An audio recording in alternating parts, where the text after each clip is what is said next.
Hello, and welcome to Golden Truths, an Umineko podcast, a podcast about Umineko, where we will discuss Ryukishi 07's visual novel, Umineko no Naku Koroni. I am Jennifer Booher, your host and witch of communication, joined by my regular cast of Annabelle Barsky. Hi, I'm Annabelle Barsky. I'm excited to talk about witches and murder. Isabelle Boyer. I'm Isabelle. Everyone calls me Izzy. I stream on Tuesdays. This isn't the time for plugs, but I'm still gonna say it. Okay, Gwendolyn Grace Hobson. Hi, you can just call me Grace. But I'm an artist and I'm a game designer and I'm furniture. I realize this is the CV corner. Hey. And last but certainly not least, Matthew Winter. I'm Matthew Winter, and drug-free is the way to be. God damn it. Why did you choose hugs, not drugs? So yeah, welcome everybody. This is, as I said, a podcast where we will talk about Umineko. Umineko, where do you begin with Umineko? A good place to start is, let's just say what's going on here. This podcast is going to be an episode by episode breakdown of Umineko. So we'll read an episode and then we'll cram into our virtual podcast studio together. We are not cramming into a real podcast studio. That is a very bad idea right now. Not to mention financially unviable. Yes, incredibly. And we're just going to talk it out, book club style. This is not a exhaustive academic reading of Umineko, nor is it like a detailed chapter by chapter plot recounting. This is us just kind of sitting around, shooting the shit, trying to, figure this whole thing out. Hey, Jen. It's going to be great. Hey, Anna. Could you explain, the history of Umineko and when they cry and everything to me? Because I'm a visual novel bozo, who doesn't know anything.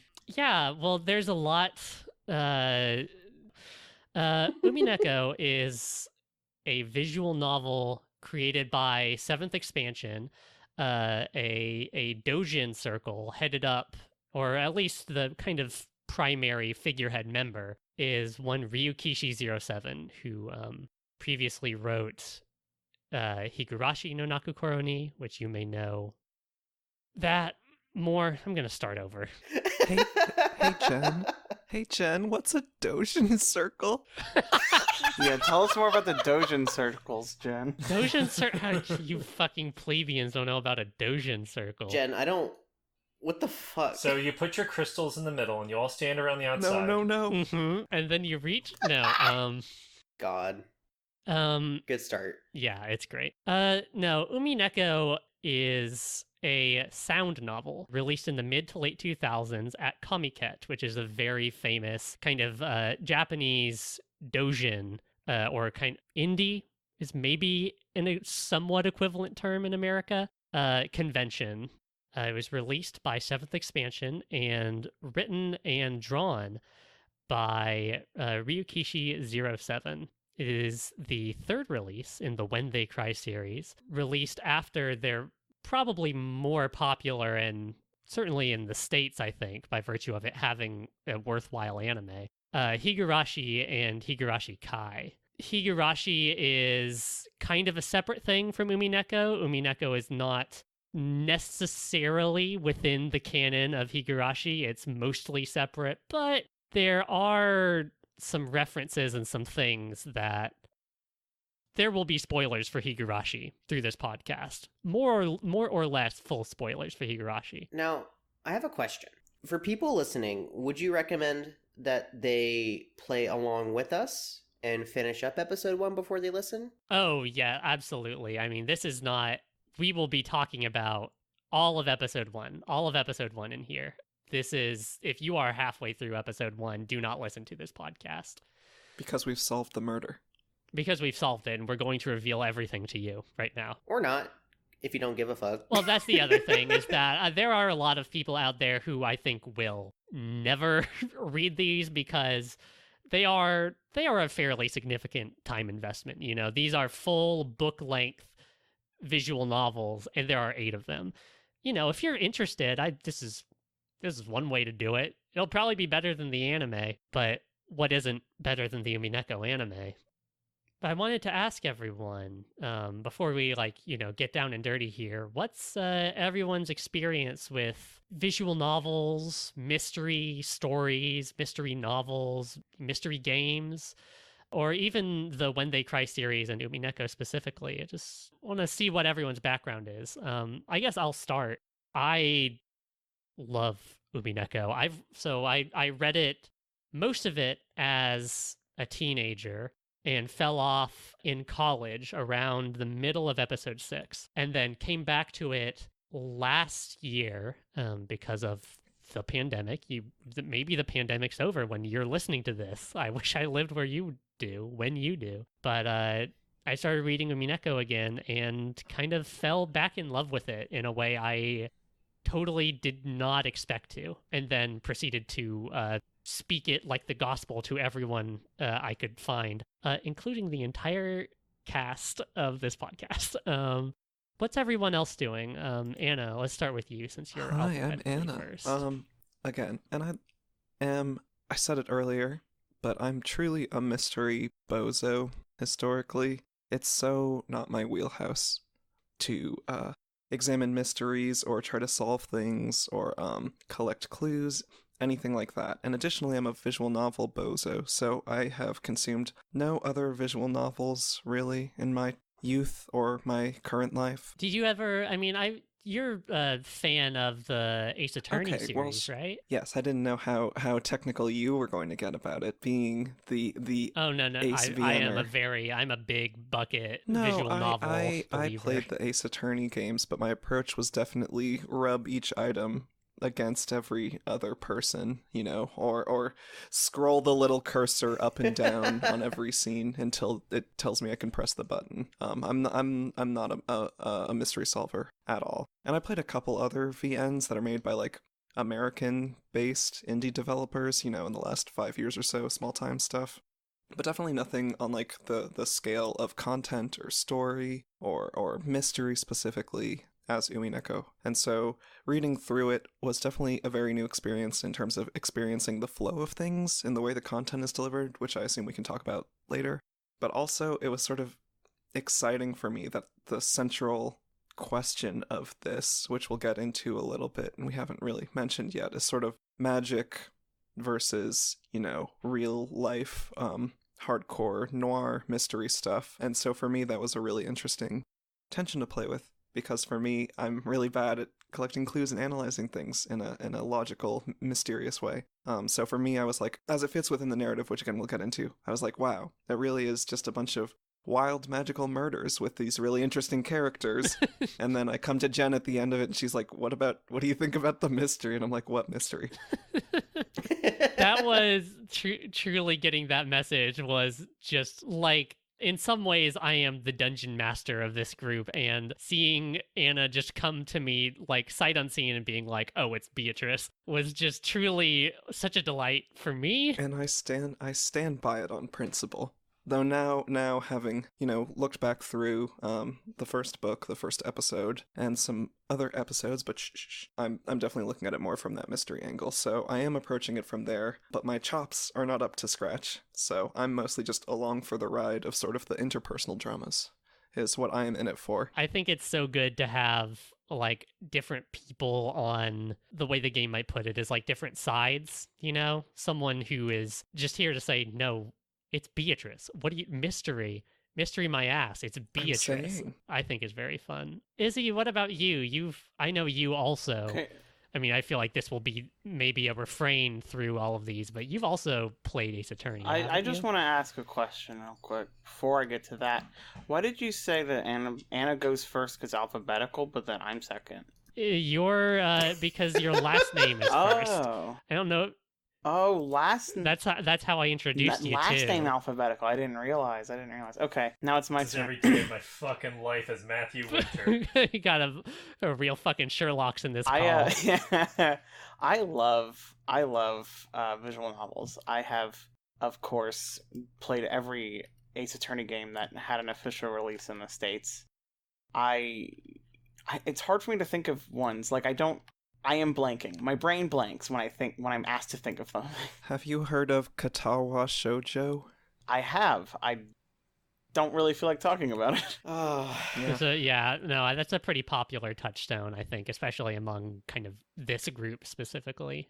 Our particular internet upbringing. I love mysteries, though. Like, I'm a real puzzle game kind of girl, you know? Like, my favorite games are usually indie puzzle games, and I love trying to solve mysteries. Like, one of my favorite games of all time, Return to the Obra Dinn, is just one big self-contained, like, mystery puzzle that you have to solve. Like, a lot of the problem I have with games like Ace Attorney is like what Anna said. Like, you can get by just by rubbing everything in everyone's face, and that's fine. Like, but I like being given the onus to I have to solve what's going on in order to reasonably finish the game, and that's kind of what the Obra Dinn is about, and also exploration and stuff. Like, I like mysteries. I don't read a lot of mystery novels because I don't have the attention span. But yeah, totally. Well, to what your point, what you were saying about Ace Attorney, that is technically also true for Obra Dinn too, isn't it? Because in Obra Dinn, I guess we should say, there's this boat full of dead people, and it washes up on shore, and then you have to go and figure out who each person is, how they died, and who killed them. And because of the mechanical nature of the game, that it is like a drop-down menu for all of that stuff, more or less, you could also brute force Obra Dinn. It would take a fucking long time. You could theoretically brute force it, but like in Ace Attorney, for the most part, everything that you have options to will be useful. And by the end of the Return to Obra Dinn, there's a lot of options that are not touched. Totally. Well, the point I'm trying to get at is for Umineko, that isn't possible. You literally cannot brute force Umineko. There is no, this is a visual novel, but like I said, there's not really a, video interactive. I mean, there's an interactive layer to it, but it is not like... It's not like there's a gameplay element at the end that tests you to see if you got it. Yes. There's not a win state where it pops up and it says, you have solved the mystery, congratulations. Spoilers, I guess, but I feel like you could have guessed that. Grace. Hi. What do you know about mysteries? So, like Izzy and Anna, I've played Ace Attorney, but I've only played the first one, and I had a glancing of an experience with the infamous Katawa Shoujo, but other than that, visual novel-wise, I started playing an indie game called Coffee Talk, where it's like you're just listening to people talk while you make drinks for them. I'm a barista in real life and a barista in video games, apparently. I can't escape. But Umineko is the first time I've read any of the When They Cry series. I did see clips of Higurashi on YouTube when I was a young child, because thumbnails led me to anime violence recommended in YouTube at the time, but whatever. Spoilers for Higurashi, I guess.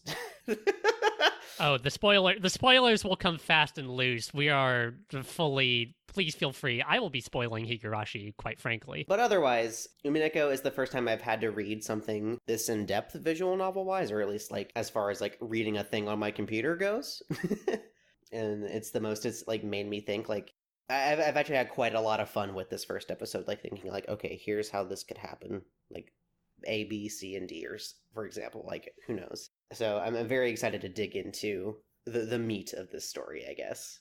Yeah, I said that this is not a theory crafting podcast, but the theory crafting is very explicitly a point of When They Cry, and it's so fun. It just started happening organically. There's so much meat. There's so much meat on these bones. Matt, what about you? Yeah, you're looking at a guy who watched Blue's Clues every night for years. Okay, well, if you want to trace it all the way back to conception. No, I'm not even joking. That show legitimately inspired a love for me for figuring things out, looking at the clues, how they can fit together, and thinking just very critically about how things work. I ended up watching shows like Monk and stuff after that, even shows that aren't very good, like Law & Order shows I started watching a lot of, just because I like to see the mystery and the way people put pieces together and the tropes that show up and everything. Something that I'm positive that the person who wrote this story, was thinking about every second is, how can I play with this trope? How can I mess with them? My favorite movie is Clue. I think Knives Out is a very good spiritual successor. And I am absolutely here for this murderous island. From my experience with the series, Higurashi no Nakokora ni, I watched that back in high school in anime club. Oh my god, I didn't know it was an anime club. Not the whole series. We watched the first episode because that was not the most violent episode of the series. Anyway, I watched that show back then, and it stuck with me super, super hard and super well because it was really good. Like, the entirety of that show and the follow-up were exceptionally well done. I haven't read the books themselves, so I can't say how good an adaptation they were, but from my understanding as someone who just watched the show, real good. I enjoyed it a lot. And so when you put out the call, when you blowed on your mighty horn and said, hey, come enjoy some anime, I was like, alright. So I decided I would join you in your quest. And and for visual novels, Ace Attorney for me as well. I played every single one of them, including some of them not released in the US. Look at you.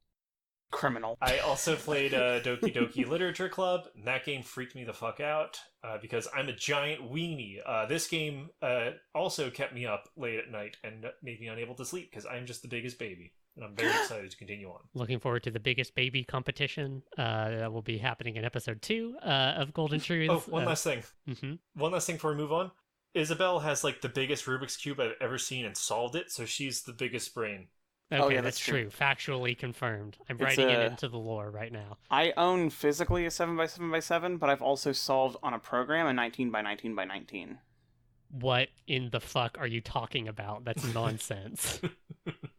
Oh, I remembered other visual novels I played. The Zero Escape series, amazing. Oh, fuck yeah. 99 Virtue's Last Reward, Zero Time Dilemma, amazing games, also mysteries. That game goes through great lengths to explain to you what's happening, but you're given a lot of time to figure it out. My other favorite mystery game is an exploration game. It's called Outer Wilds. It doesn't tell you how everything worked out. You have to figure that out yourself. Yeah, totally. I think Outer Wilds, yeah. Play it. Great It's like game. one of my favorite games. Awesome game. Ghost Trick's a good mystery game as well. Anyway, let's Yeah, go. oh yeah, Ghost Trick also So a good. visual. It's like an adventure game. Okay. This is what we're doing. Yeah, that we all talk about Ace Attorney. I was playing Umineko kind of around the time that I was going through what I might generously call my weeaboo awakening. Where I was playing Ace Attorney and then playing these games and like started like watching anime like purposefully for the first time. I don't know, it just exists in a very particular part of my life, and I'm so glad that I get to sit around and watch the mice I have assembled run through the Umineko maze, and I just get to sit back and rub my hands together and cackle. We are still getting cheese, right? We are the cheese. Well, you have to get to the end of the maze, don't you? Well, I can smell it, so it's there.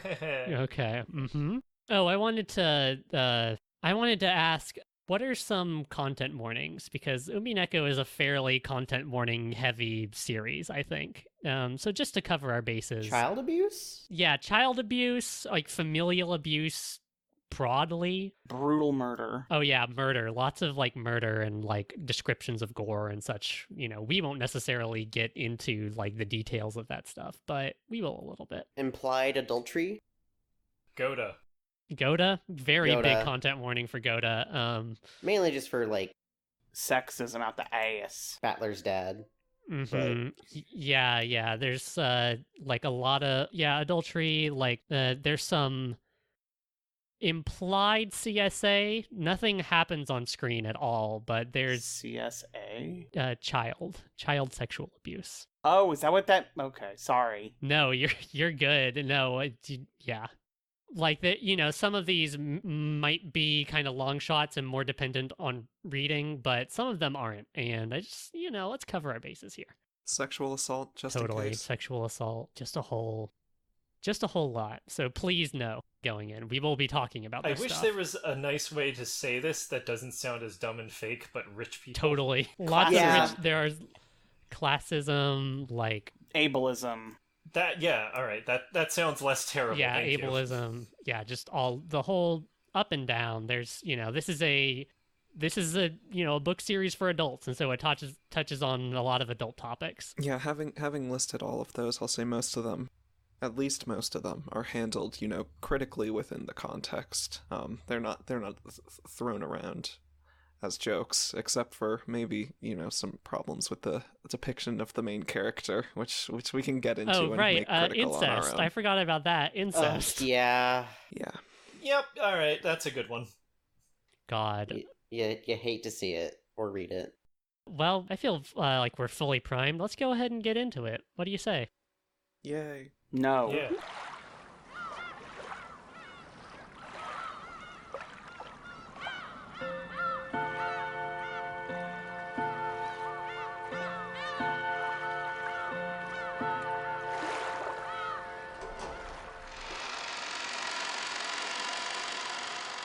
Legend of the Golden Witch, the first episode of Umineko no Nakukoro ni, was originally released on August 17th, 2007 at Comiket 72, and was released officially worldwide on July 8, 2016, as a part of the larger Umineko When They Cry question arcs release on Steam. Wait, it really wasn't released until 2016? Well, in English or whatever? But Chen, I thought you officially? played it as a teenager. Well, ha ha ha. Listen here, children. There was a fan translation by a group called The Witch Hunt that started. Mhm. That rules. I don't know when it started. I was reading Umineko around the time that the anime started airing, because I remember watching the anime as it was airing, I think in full. So there were fan translations before then. I did not bother to track down when those specifically came out, but know that it was possible to read Umineko as far back as at least 2009, 2008 here in the States. The Witch Hunt group that did that fan translation went on to do the official translation Oh, hell yeah. for the official release, Oh. which I like quite a bit. Legend of the Golden Witch opens on... The opening narration is this, really, juicy, very lurid, description of this study where there's, occult imagery all over the wall and the thick smell of absinthe. And, the language is just very, what I might call sumptuous for this first bit, and we see Kinzo, who, this old man, very patriarch, grandfather of the Ushiramiya family, who is being served a drink by Genji, a servant of his, and is talking with Nanjo, his personal doctor. And Nanjo says, "Oh, Kinzo, you don't have very long left to live. You really should not drink." And Kinzo keeps drinking. And Nanjo says, well, you really should, write a will. And Kinzo hates it. He calls them handwritten instructions for vultures, which I'm all about the mood that Ryukishi sets up in this We introduction. love metaphors. We love metaphors. I love when rich old people are like, oh, these people suck so bad. Whose fault is that? And I'm like, dude, they're your kids. Yeah, for real. Well, the Nanjo says it doesn't have to be just about your inheritance. A will can be a lot more than just about your inheritance. And Kinzo fucking flies off the handle. Just talks about everything belongs to him and he won't give it to any of his shitty children, even if he dies. And kind of this intro is very I want to say stereotypical, but I have not actually read a lot of mystery novels. It is stereotypical until he goes, it's not all gonna go to my kids because it'll all be destroyed. Right. Yeah, why? Talk me through that. Why is it all going to be destroyed? Oh, it'll all be destroyed and lost upon my death. Such is the contract I made with the witch. Yes, the contract he's made with the witch. Oh, he talks about Beatrice, the witch Beatrice. He says he has one regret. He says he wants to see Beatrice's smiling face one more time. Same. He goes off into another completely different... Yeah, same. There's... The way the book talks about it is it's like this other person overtakes him. There are two people inside of Kinzo, and as if an evil spirit had possessed him. He screams to Beatrice, you can have everything. You can kill me if it will make you happy.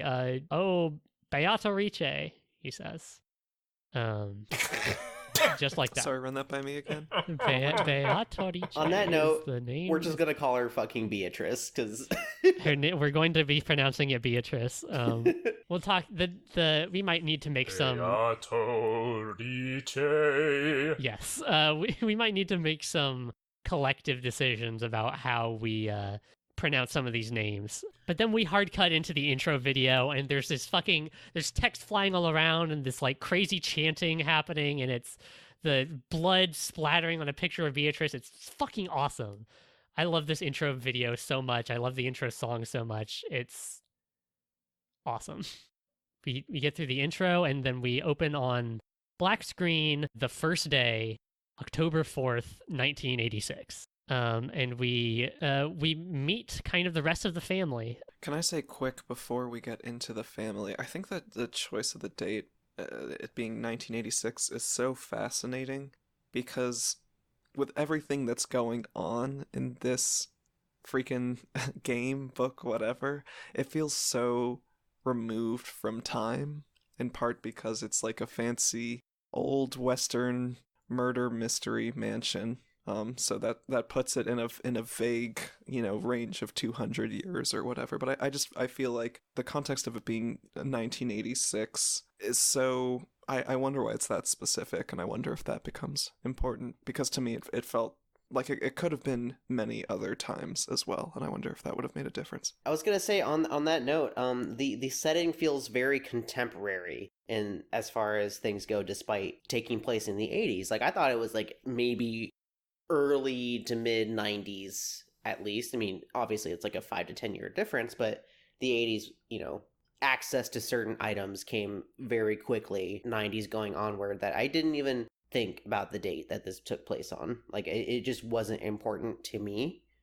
But it's a very interesting thing that Anna brought up, and now I have to think about it real hard. I think there are a few reasons it might be set in 86. One would just be like from a practical perspective, with The cell phone problem. Exactly, the cell phone problem. If people have cell phones, why don't they just call? And you could like write some stuff around like, oh, there's no service, like blah blah blah. But I think like just the technology problem, communication problem, the cell phone problem is a pretty big thing.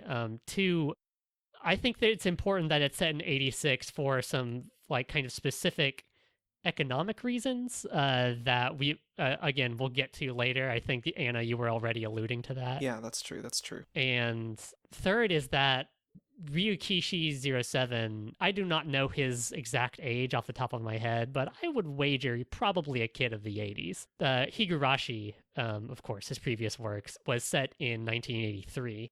So it may just be a time period that holds a kind of particular significance to him. Ding ding, I have news to deliver. Ryukishi07 is 47 years old. Jesus, shut up. I'm dead serious. 47 years old. November 19th, 1973. Happy birthday. He would have been a teenager. Yeah, he would have been sort of battler aged, huh? Mm-hmm. Remember, Umineko comes out in 2007, so like the 80s wave, as it were, is kind of, I mean, I guess I can't speak for Japan, but in America is certainly on the horizon. So there may be a little bit of that too. That's 10 minutes of discussion about the date I'm so sorry. screen.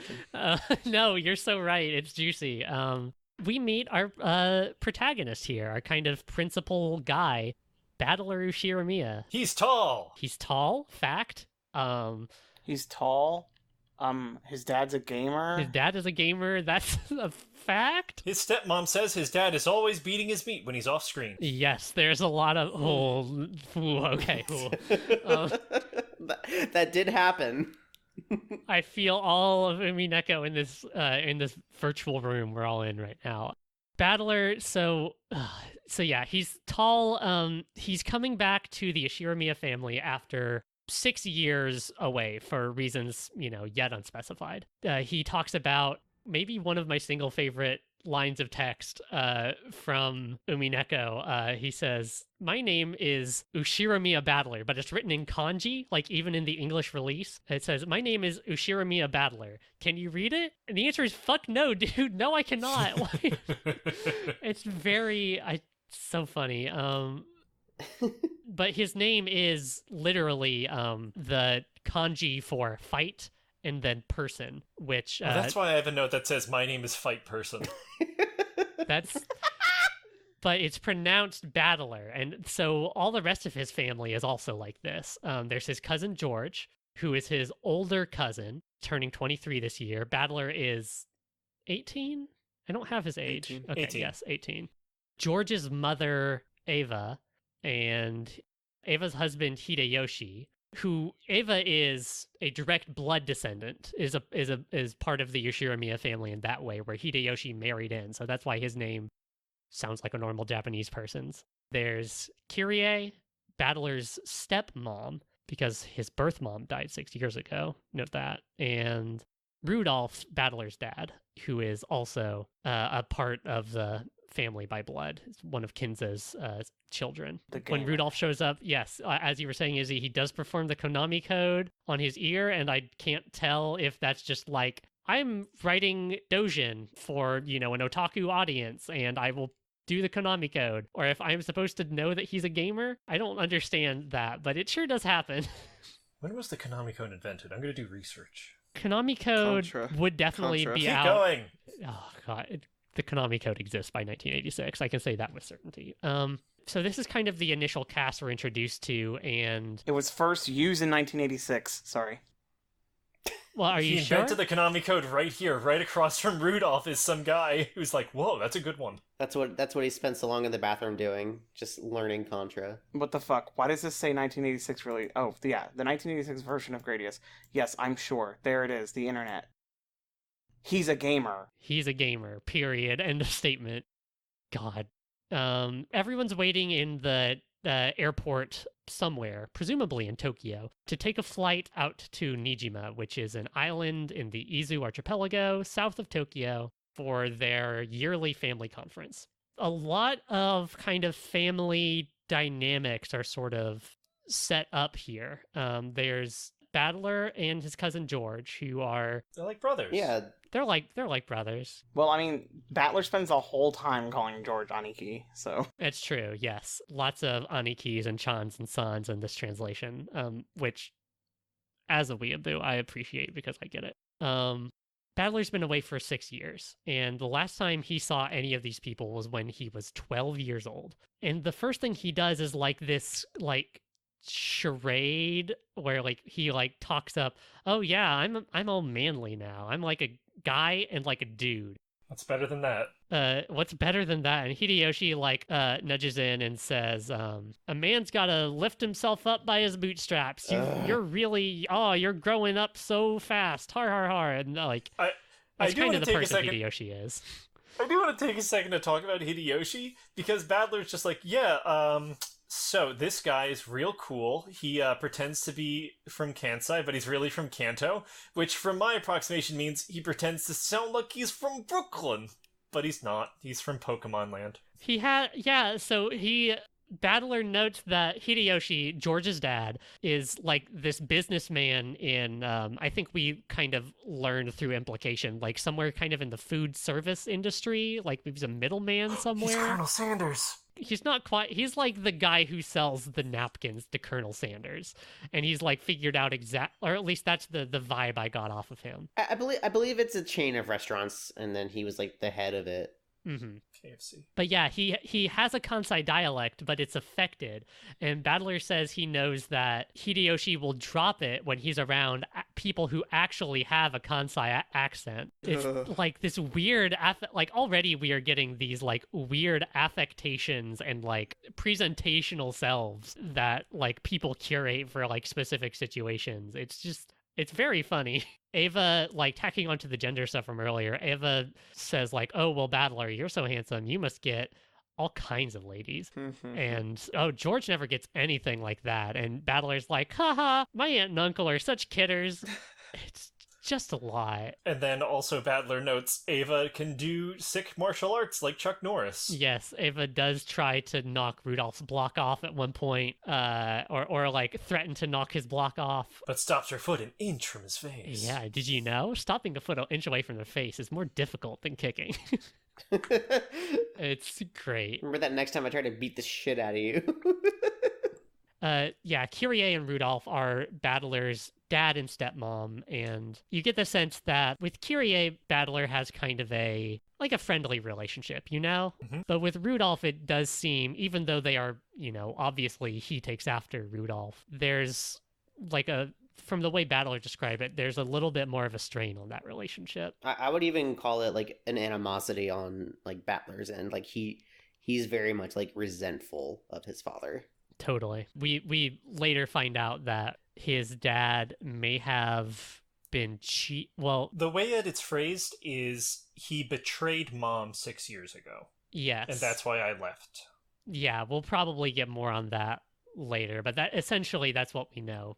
Because, Rudolf, I guess we should say, Rudolf is, set up as this, kind of playboy kind of figure. A slut. He looks like an MS Paint drawing of Al Pacino. Yes. Oh, yes. Yes. The original, time for me to get on my soapbox. Please play with the original art. No, it's how he should look. Don't worry. It's so good. He looks... Oh. Mm-hmm. When we get all the characters introduced, I have a lot of stuff I want to talk about the art. Okay, yes. I as well. Well, then let's go ahead and say, while everyone is talking, Maria and Rosa show up. Rosa is the youngest of the Ushiramiya siblings, younger than Eva and Rudolf, and Maria is her daughter, who is 9 years old. The first thing that happens upon Maria showing up, Maria shows up, she has a speech tick where she says, ooh, ooh, around all of her speaking. And the first thing Rosa does is immediately say, basically, hey, stop. Hey, remember, talk proper or whatever, which is a hell of an introduction for a character. Yeah, there will be much more to talk about with that. But apart from that, Rosa definitely has kind of a very motherly sensibility to her. Even when she's, chiding Maria, it has the feeling of, Now, children. your mom telling you not to open the bag of chips in the grocery store, knock it off. Exactly. Of course, that develops in a very particular way shortly. But when she's the vibe she has when she's introduced. So this group of people, they all get on the plane. Battler hates the turbulence. He hates all the shaking on the plane. And then we get this kind of, I guess you might call it an opening credits of sorts, the cast list, during their flight over to Nijima. Chapter transitions. It's 8 a.m. Can I say quick? Yes, Anna. Very quickly, I just want to touch on, I feel like it's wild that Battler is we all have these weird Western names. My weird grandpa wanted it that way, I guess. He demanded it for his kids and for their kids too, haha. And then that's never touched on again. I think that's very weird. It's really not. I want to also add on to that by saying he's everyone's name is so weird. My name is fucking Battler, and my dad, his name is Rudolph. That's we got true. some fucked up names in the house. George?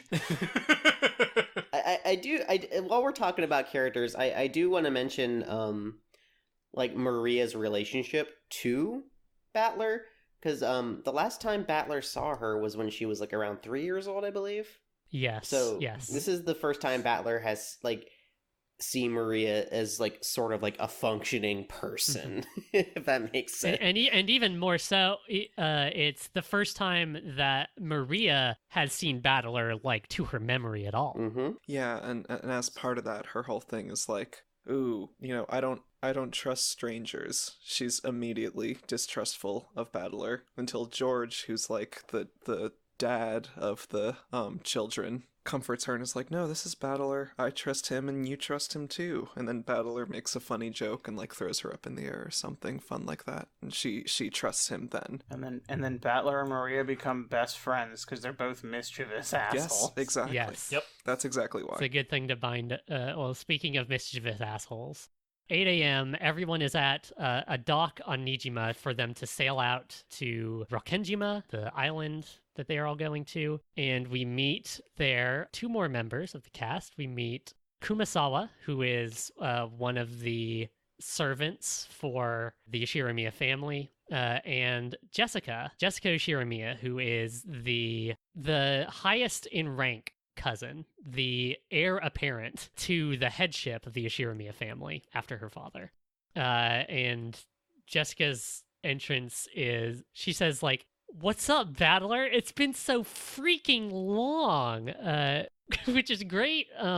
Jessica talks in a very, like, rough, speaks in a manner that is not the way that Japanese women are, quote unquote, supposed, and I cannot use big quotes big enough right there, supposed to talk like. Or even more specifically, what like a high class heiress of a family, child heiress. Yes, that's in good. in That's her a good point. proper private school uniform. You don't even know necessarily like who she is or what she's about, but she's wearing like this like suit jacket and tie and proper shirt and proper skirt, and yeah, she talks very rough and tumble for being someone of such high esteem. Very tomboyish. Totally. And Battler's natural first reaction to seeing his cousin, she's 18. She's about the same age as Battler. Nope, she's 19. She's 9. Okay. See, this is why we have a whole podcast here. But she's about the same age as Battler. And Battler's natural first reaction is to be like, wow, cool tits, dumbo. And Jessica's like, you bet, dipshit. It's Well, actually, her response is, "I'm going to grab your penis," in response, if I remember my notes properly. Yes. Yes. No, cute little elephant song. is just, this was happening all through the previous scene too. The interactions between Battler and his like female cousins is the first thing that I was like, okay, I think this is gonna get kind of weird, huh? It's a lot. It's a lot.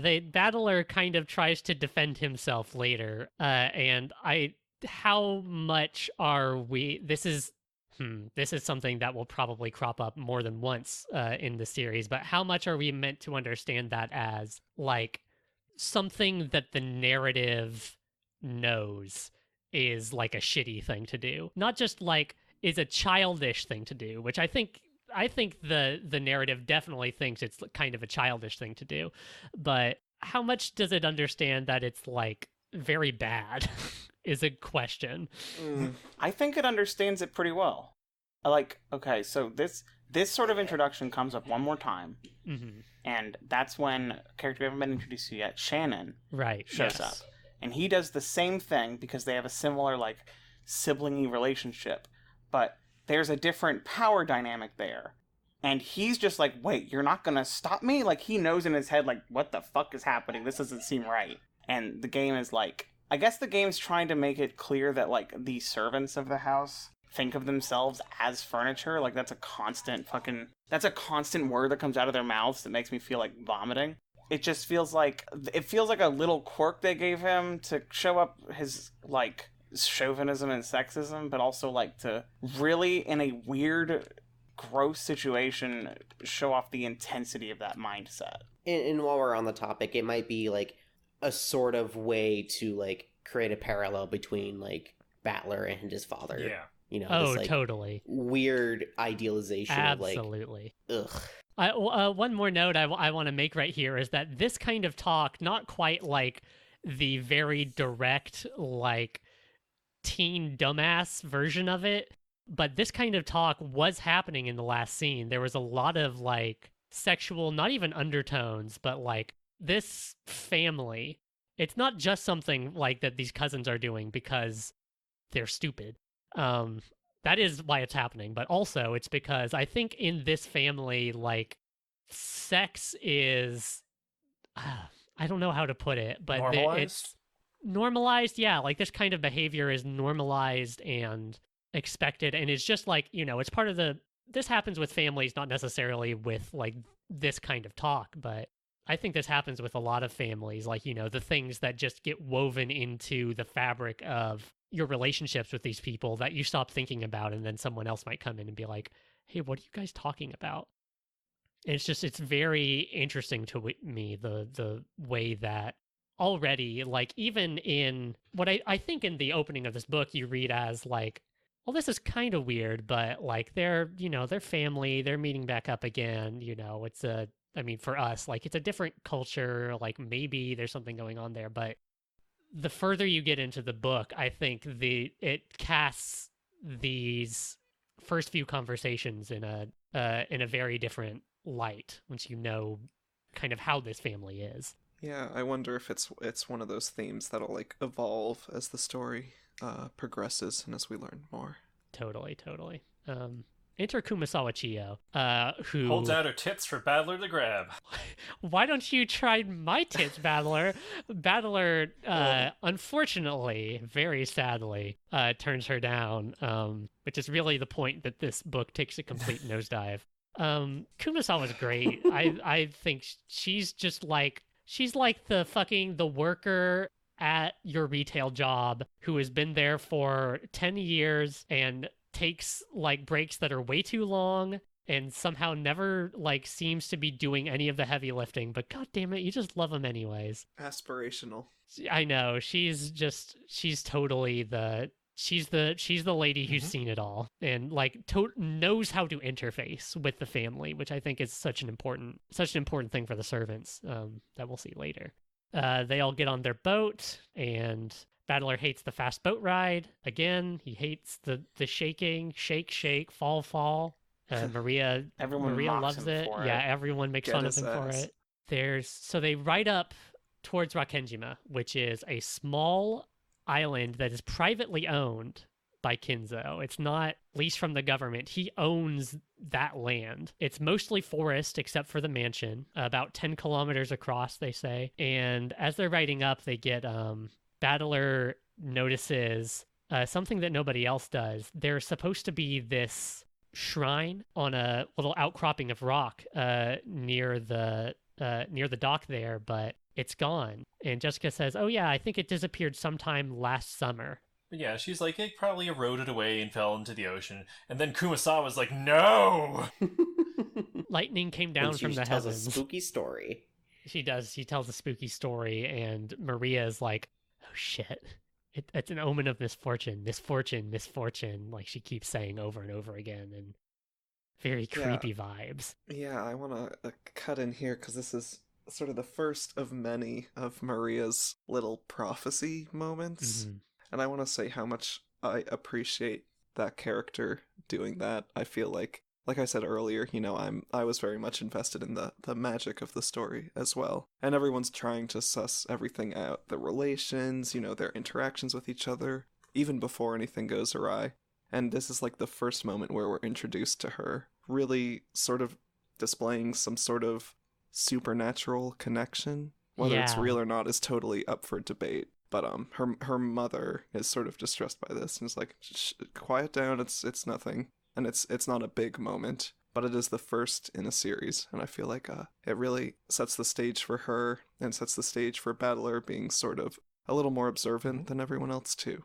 So I feel like those are all fun things that happen on the boat. On that note, yeah, they are definitely more the more observant of the characters. Mm-hmm. Yeah, totally.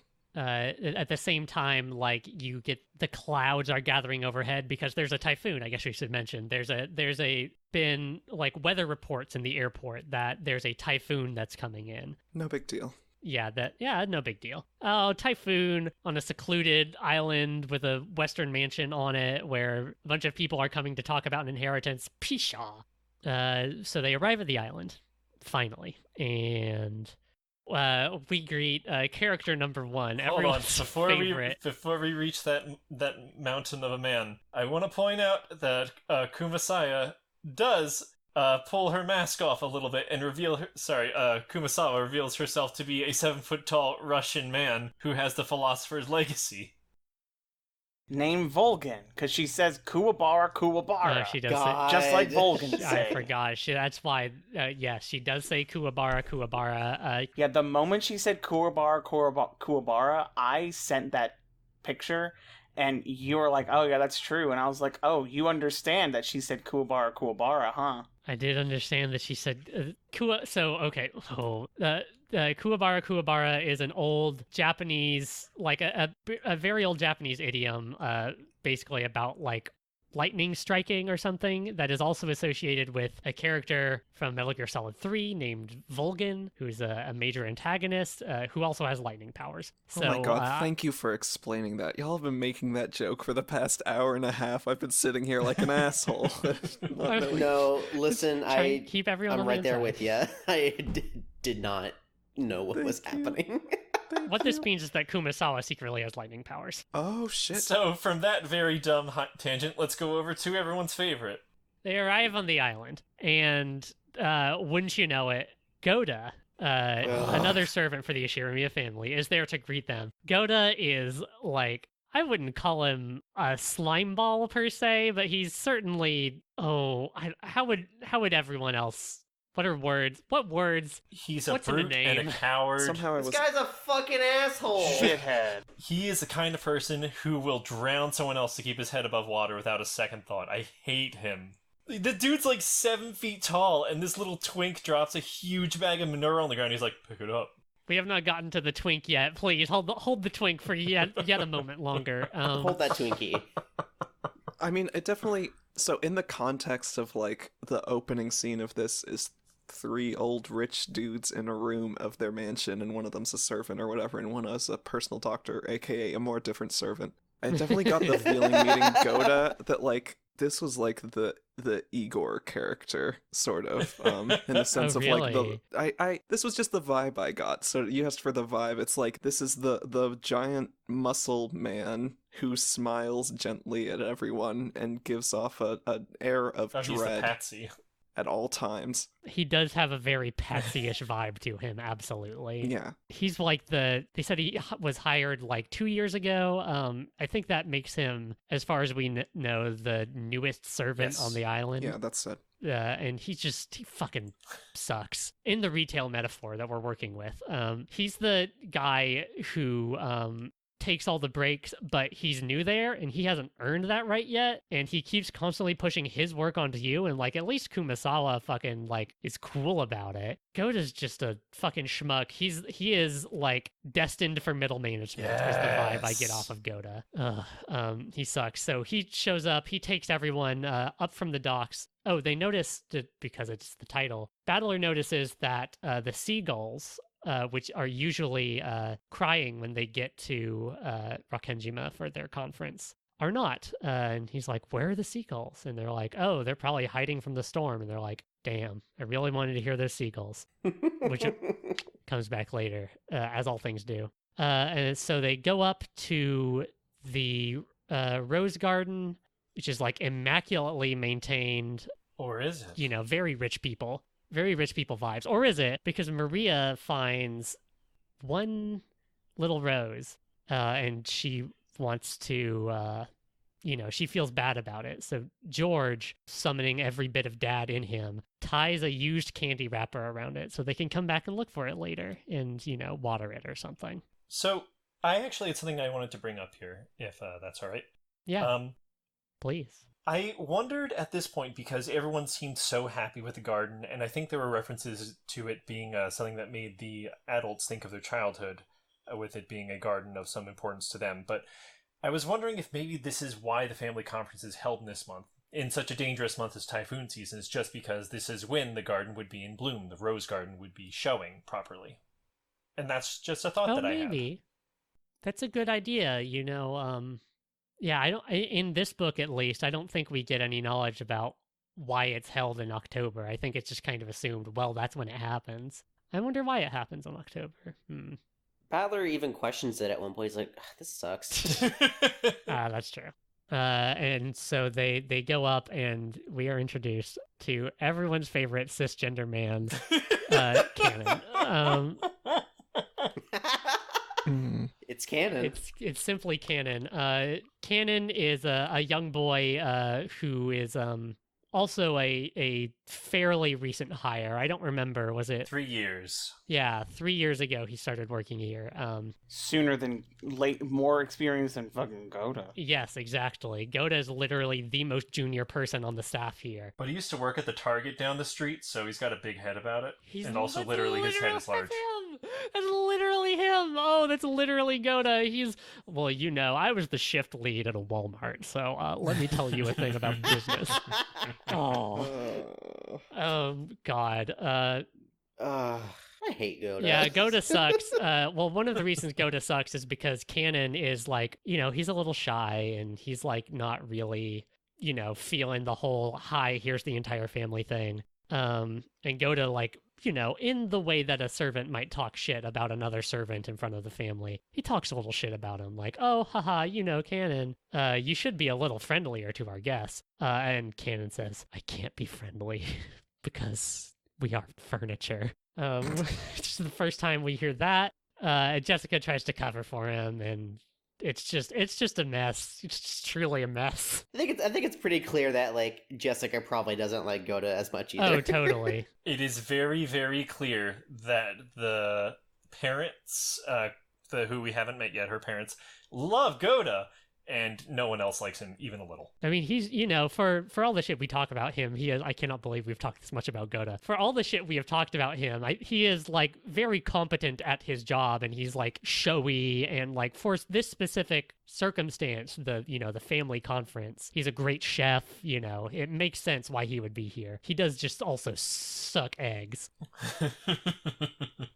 I think it's notable during Canon's introduction, to get back on Canon and away from everyone's least favorite schmuck. Please. He is bringing fertilizer to the roses to keep them extra beautiful during rose season, and he is so small and ineffectual, so he drops the bag of manure. And Battler steps up, sort of without any prompting. He outwardly postures it as like, look how manly and strong I am. I can help you out, Totally, Canon. that's totally the read I got on that. Is how he postures about it, but still, like, selflessly, without any prompting, he chooses to go over and helps pick it up. So you get the impression that Battler, might also be a rich son of a bunch of rich assholes, but he sort of thinks of the little guy, TM.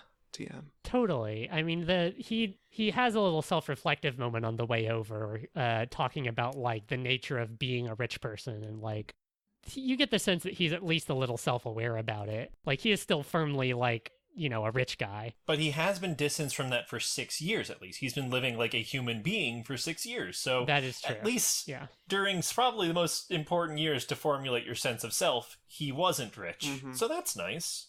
Yes, he was living with his birth mother's parents. Yeah, so his maternal grandparents. And then they both died. That's why he came back. Like one right after the other, too. It's rough. Poor Battler.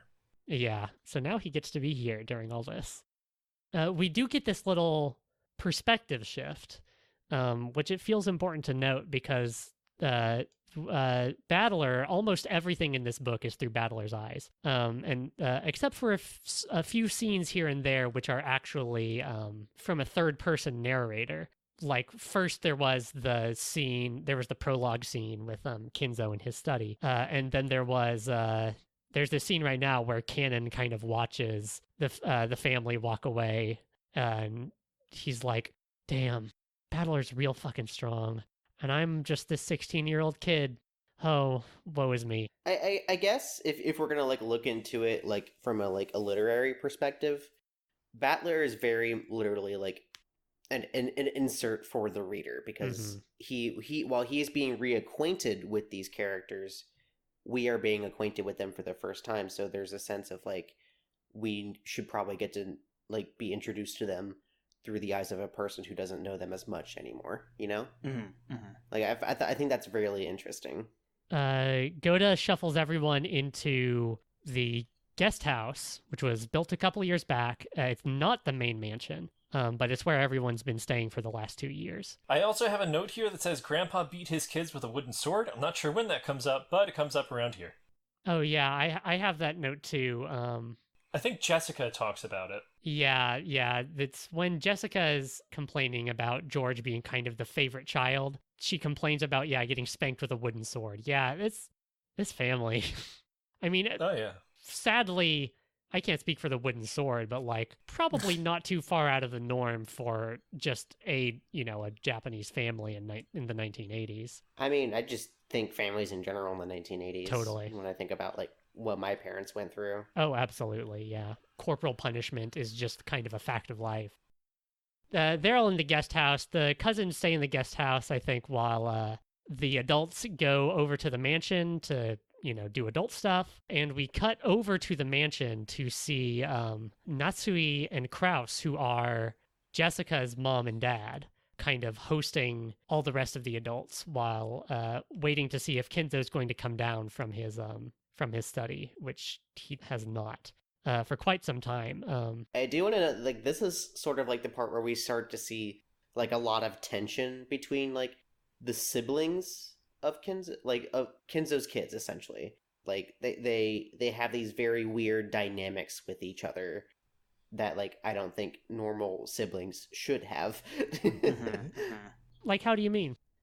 Like, they tend to like watch their guard around Kraus specifically.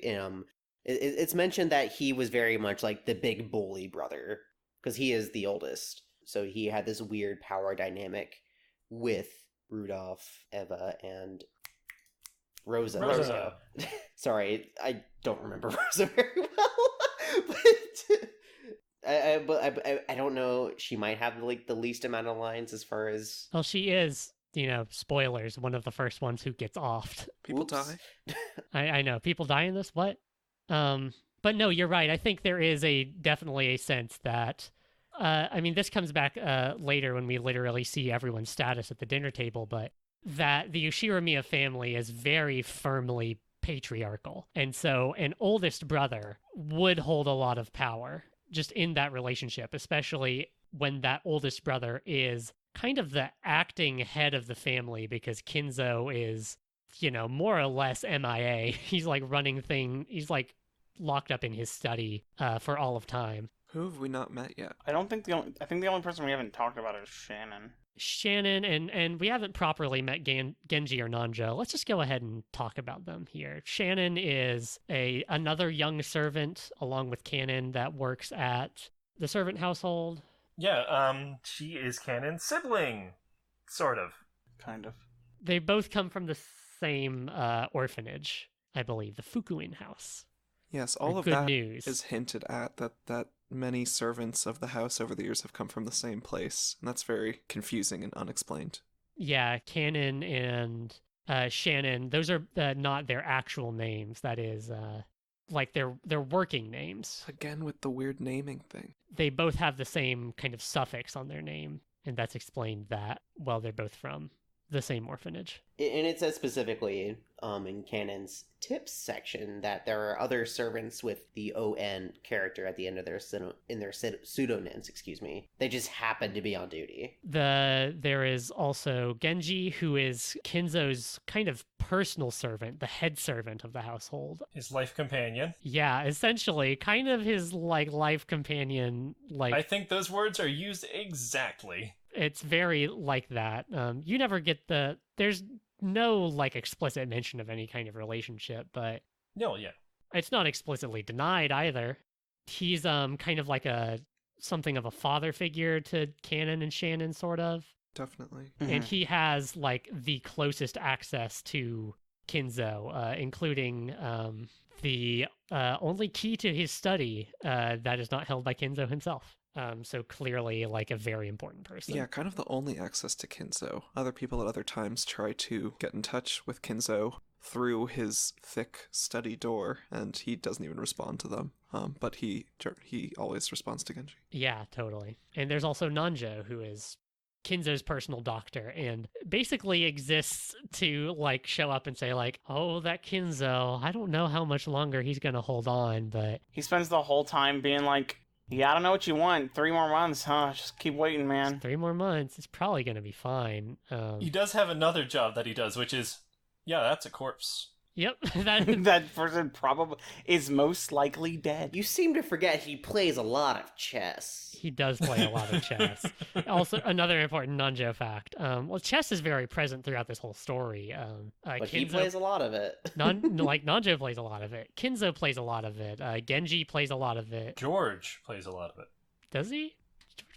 George play a lot of chess? He brings it up. He says that he beat Nanjo at chess.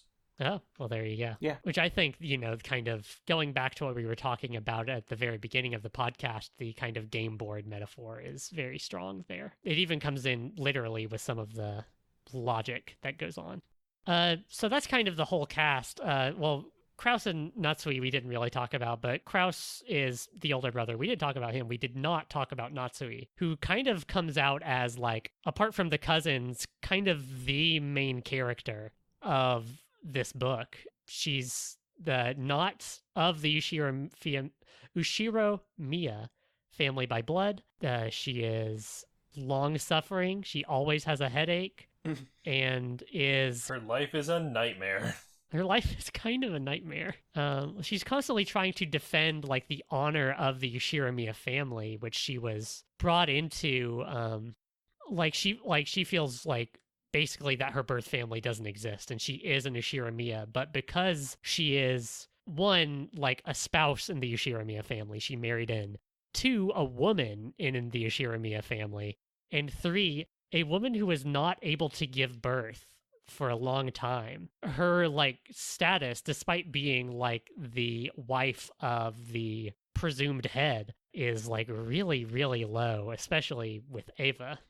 And so there's kind of this double world setup. Like, there's the world where the family, the family is talking about the inheritance and, like, a family talking in the ways that, like, a rich people family does. But there is the underworld, which always exists, where Natsui, because of her inability to bear a child, that's until she has, Jessica, much later after Ava has George, is basically, like, disgraced within the family, even though no one wants to say it out loud, not even Kraus. Yeah, there's a lot of two-sidedness in the story and in the family dynamics and in the children's relationship with their parents. Sometimes they're joking with them or they get along with them in a certain way, and sometimes they don't get along with them as well. I think you could, I won't, but you could, like, go through each child and parent and say, like, the duality of their relationship, or like the Ushiro Miya family in how rich they are and how refined they are, but how truly poorly they treat their servants. And that's normal shitty rich people stuff, but still, it's another duality. It's sort of a family of dualities and a story of dualities. Totally. I think that's really cool. Oh yeah, I will say Natsuhi is one of my favorite characters. In fact, my favorite character from episode 1. Yeah, me too. My favorite character is Maria. Yeah, me too. It's That's a tie. fair. I mean, it's not a joke. I love Maria. No, you're correct. But she was very much like the underdog of this particular story. I actually started off not liking her when she was first introduced because I thought she was very stuffy and, a little too prideful for her. But then you learn more about her and how she reacts to things, and I'm like, oh my goodness, Natsuhi. Natsuhi's one of the best ever, for sure. She has a rich inner world. She has a lot of deep emotions. But yeah, when you first meet her, she's like literally like, Jessica, can you be normal for 1 second? Can you be refined? Kraus is my sexy manly husband. He's a good guy. God, I have such a headache. It's like the name of my husband. Yeah, she's really annoying. Yeah, totally. One of the first things she does is she tut-tuts Shannon for responding to Hideyoshi when he says, like, man, Shannon, you're growing up to be a real beauty. Ugh. But Natsui and Shannon says, oh, thank you, sir, like a servant would. And Natsui gets mad at Shannon for responding, not at Hideyoshi for instigating. And then Ava comes in and, like, uses that as an in to launch another, like, very coded barb at Natsui about how long they've been waiting for the tea, because if, the status of the servants is kind of a reflection on the status of the lady of the house, because she's in charge of that stuff. And those two are really just going at it all the time, huh? Those two are going. The Ava Natsu is incredible in this one. But it's the game that everyone is always playing with each other, of using their status against the other and finding one way to get up on everyone else, is part of what makes this book, especially this first book, really, really work, because all that stuff is so full and you really get a sense of this interconnectedness or interplay between all the family members and the servants. And that's sort of what initiates the conflict in this book. Well, the conflict before the conflict, I should say. The interpersonal conflict between the characters in this book is launched from those barbs and that like secret double language and those expectations, right? Yeah. Right.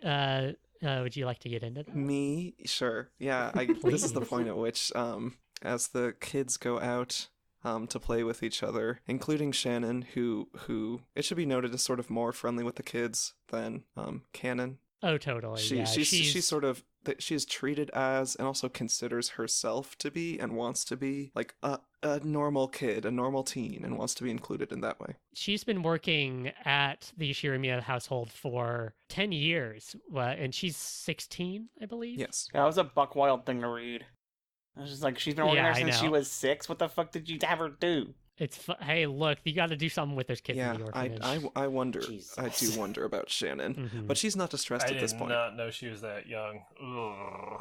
Oh yes, well, we will get to it. There's a lot to be said there. But on the topic of the parents, she's out having fun right now. We don't have to worry about her. She gets to be a person for a young 20 minutes. But while they are all out on the beach having fun, the parents get into sort of the meat and potatoes of what they have truly gathered for and what the purpose of these family reunions is. It's not a fun family trip. It's a horrible family trip where the adults get to argue about money and especially the inheritance. And in this instance, it's about like, well, Kinzo's really on his last legs finally. He's really finally going to die. We don't know the status of his will, so we don't know who is inheriting what. Kraus, the oldest of the brothers and the siblings, as we've said, is about to inherit all of this wealth theoretically by default, and all of the siblings want a slice of that pie.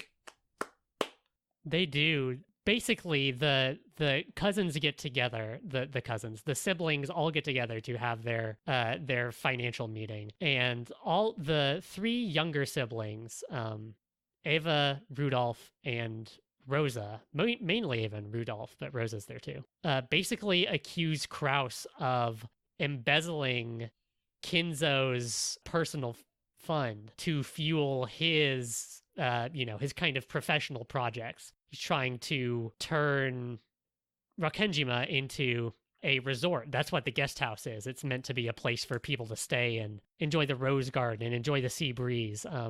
Because, just circle back around to it, this is taking place in 1986, which is kind of right on the precipice of what would become the bubble economy in Japan, where, money was fucking flowing like water, essentially.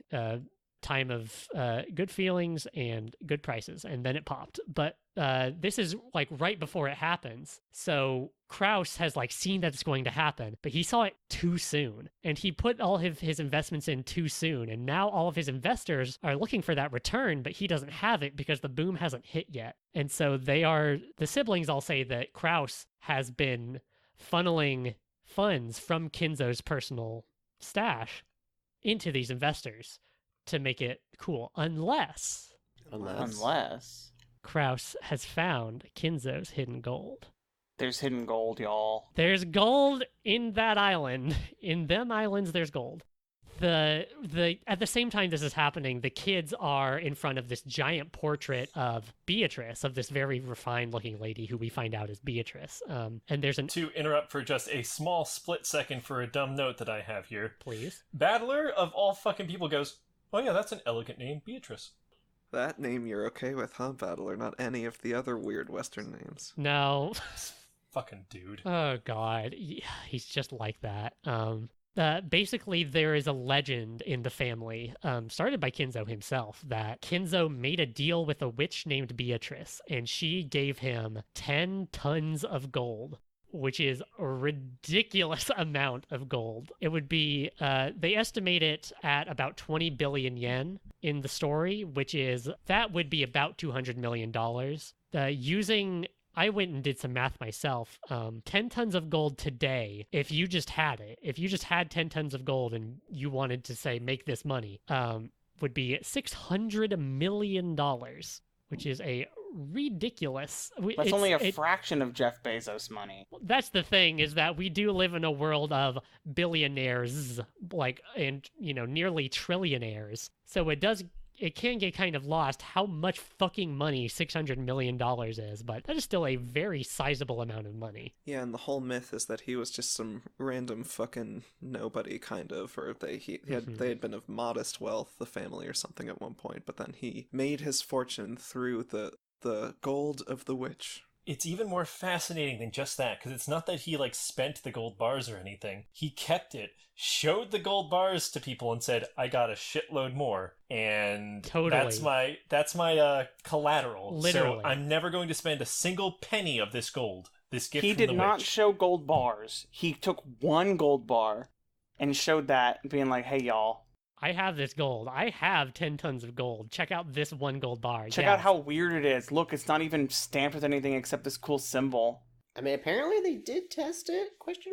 It was 99.9%. Right, so there's pure. at this point in the story, there is question about whether this gold even exists. Though later, Kraus shows Natsui the gold bar that Kinzo shopped around, and it's it's got no markings on it. It doesn't have any particular a mint would have left a stamp on it. There's nothing like that. There's just the one-winged eagle, which is the the symbol of the Yoshirimiya family on it. So I have a question about that symbol. Do we know if that symbol was the symbol of the family before or after the gold? That is such a good question. I wonder that too. It's a good question. I mean, if you got 10 tons of gold and it had anything on it, you would probably be like, yo, this is me now. Because a lot of people are like, that's the Urish, or that's the family thing. That's the family symbol. And all I'm thinking is, that might be the Beatrice symbol. That's Maybe. what I was about to ask, because I also have a feeling that that's what it is. I mean, well, in her portrait there, Beatrice does have a lot of fine detailing on her dress that is kind of similar to the one-winged eagle, but it's it's not actually, she's not actually wearing it like some of the people in the family and among the servants are. But basically, the siblings say, look, if you found Kinzo's gold, you can just give us some of that gold and we won't fucking talk about anything, which is obviously a ploy. They don't care if Kraus found the gold. They just want money out of him right now. And Kraus knows this, and Kraus spins it around and says, aha, you think I need money. I know you need money. And every person in the family, more or less, has some problem. Hideyoshi needs to buy back a bunch of stock in his company. Rudolf needs to settle a court case in America.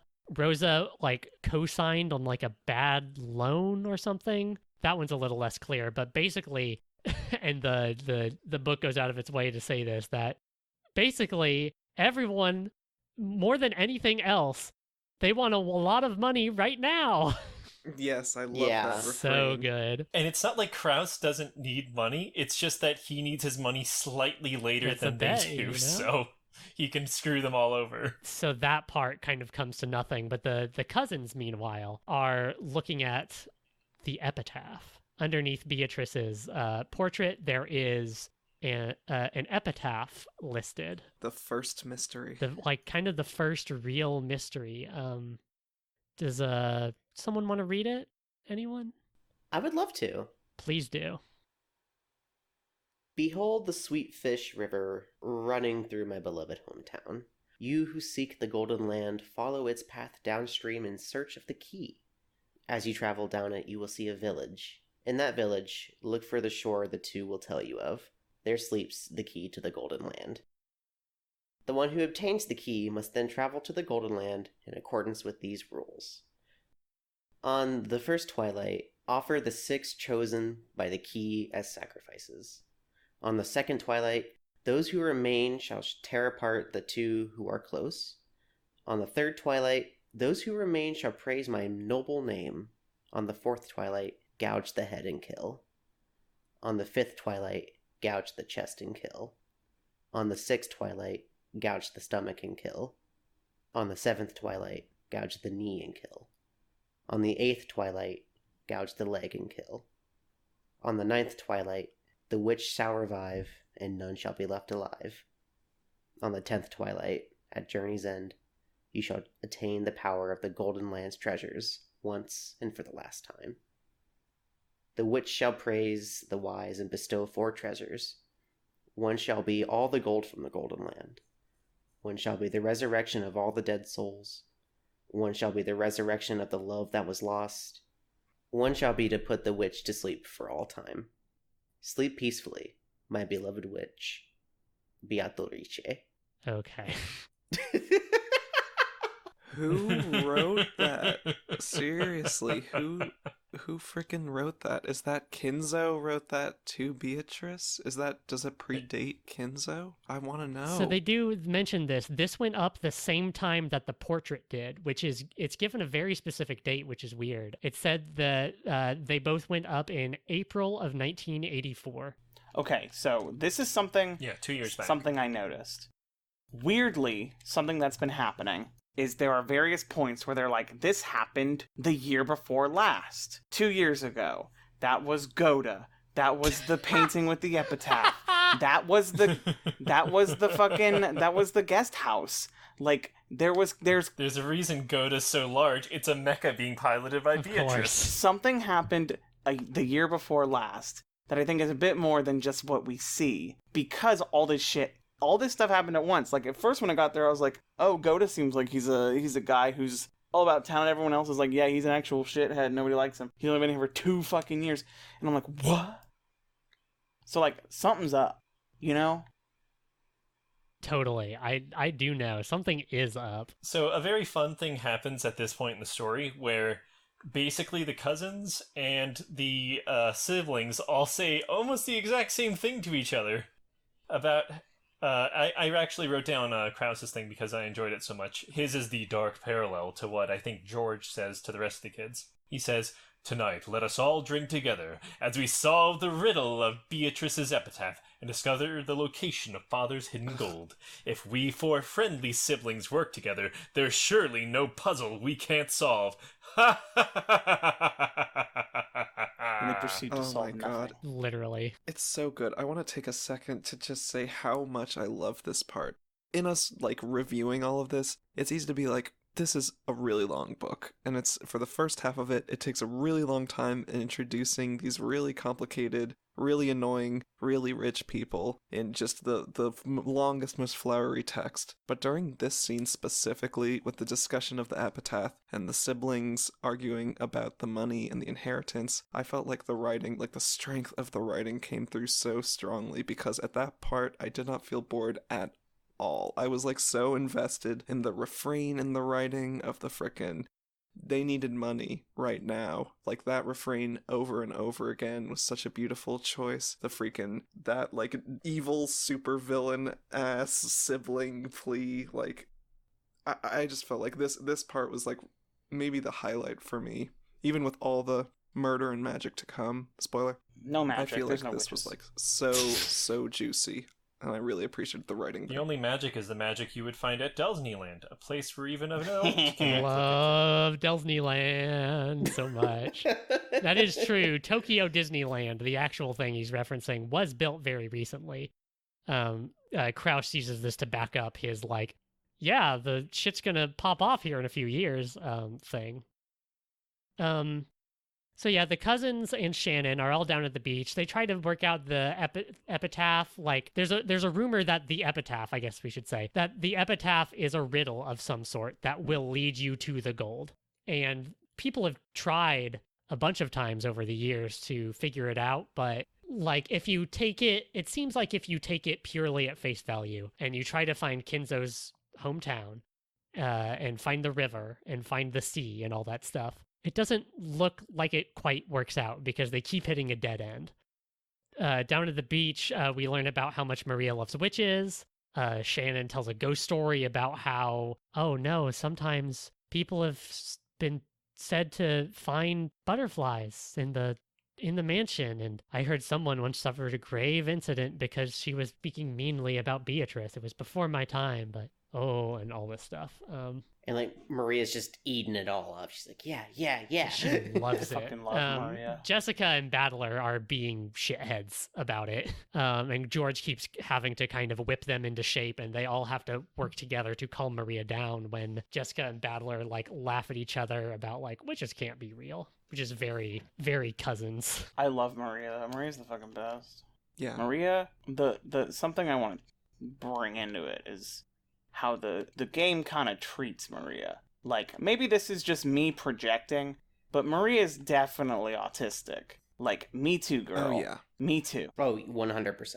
And I love it. Like, the game, there's, like, the parentage thing, which is, like, they do this with Rosa a lot. It's like, think about how hard it is for her. And I'm just like, come on. Shut up. But, like, the way the game treats her, I think, treats her as an equal and another team player. And this is where the art comes in.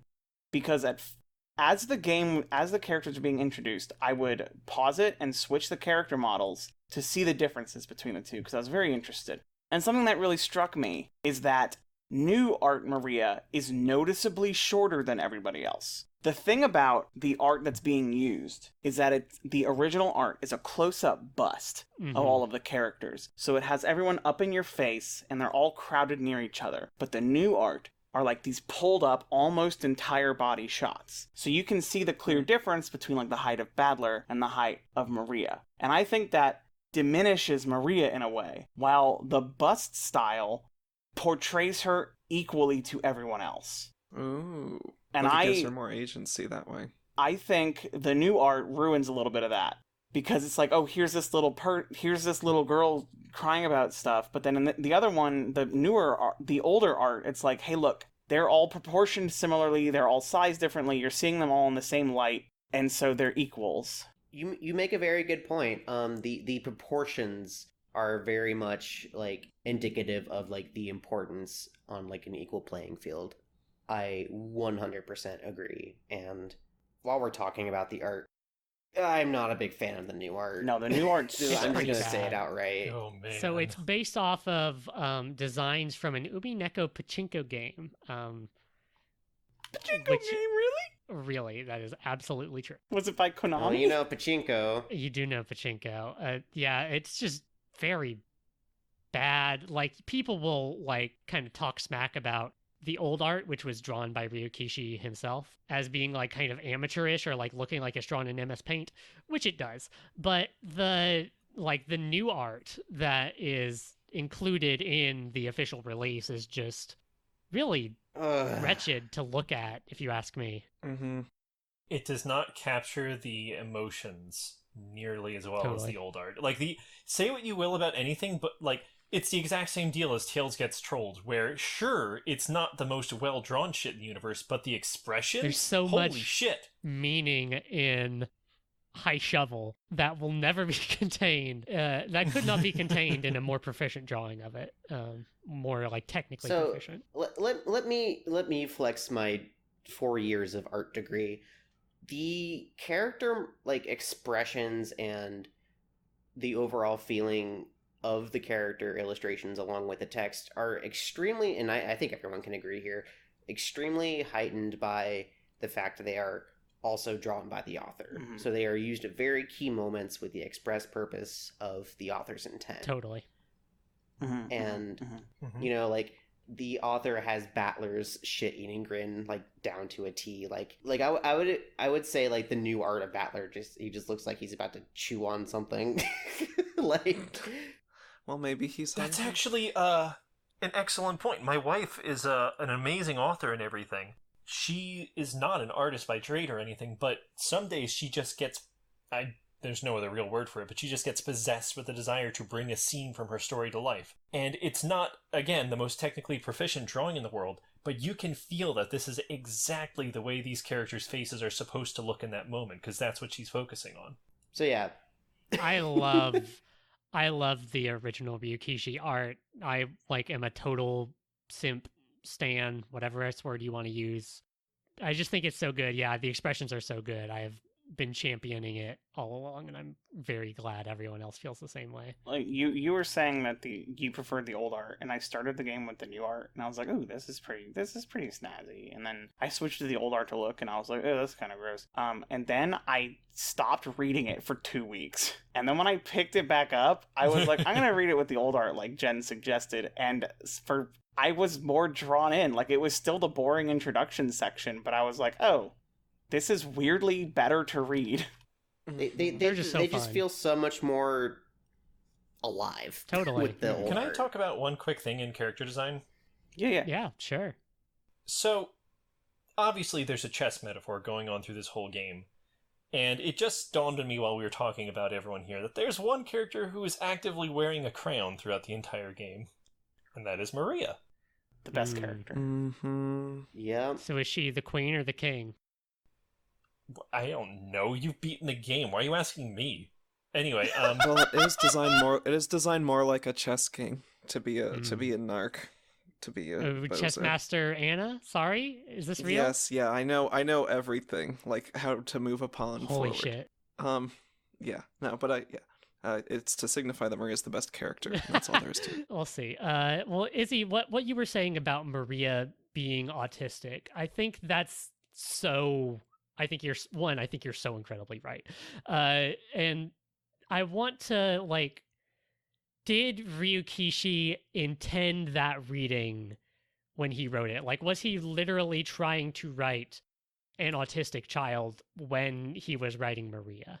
That's, is a question that some people might ask. And I want to say that whether or not he was, like, even if you think that he wasn't, I think that it's kind of, if you ask me, it's kind of impossible to not read that into Maria. Just like the way that she walks, the way she is treated by other people, like Her little tics, her obsessions, like, I feel that, buddy. Mm-hmm. I feel that. Mm-hmm.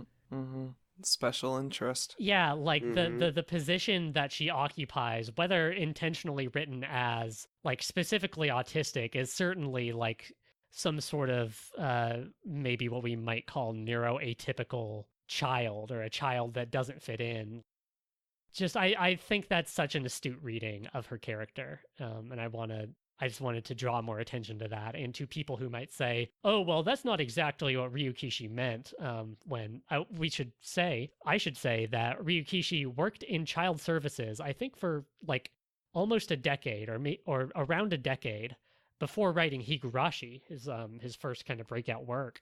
So this is not like, he's not stupid about kids. He knows how kids get mistreated, and he knows what kind of kids tend to get mistreated. Yeah, his whole I mean, I haven't even read it, but his whole book before Umineko was about traumatized kids. Like, and even in sort of the interactions between Rosa and Maria, which are sort of limited in this one, but even in a little bit of just what she says in this book, where she's like, you shouldn't be saying this now. You're at that age. You should have like developed beyond this point, or like, this is why you don't get along with other kids. Is like the sort of refrain that comes up with her. It almost is explicit, who knows if it was meant to be autism, like the diagnosis specifically, but as someone else who is in that world, I mean, I felt a kinship too, and I've definitely thought of it as being explicitly coded in there as some sort of intense neurodivergence developmentally. I just wanted to note that to kind of ward off, and like, there's some people out there like, well, that's not the author's intention. Like, well,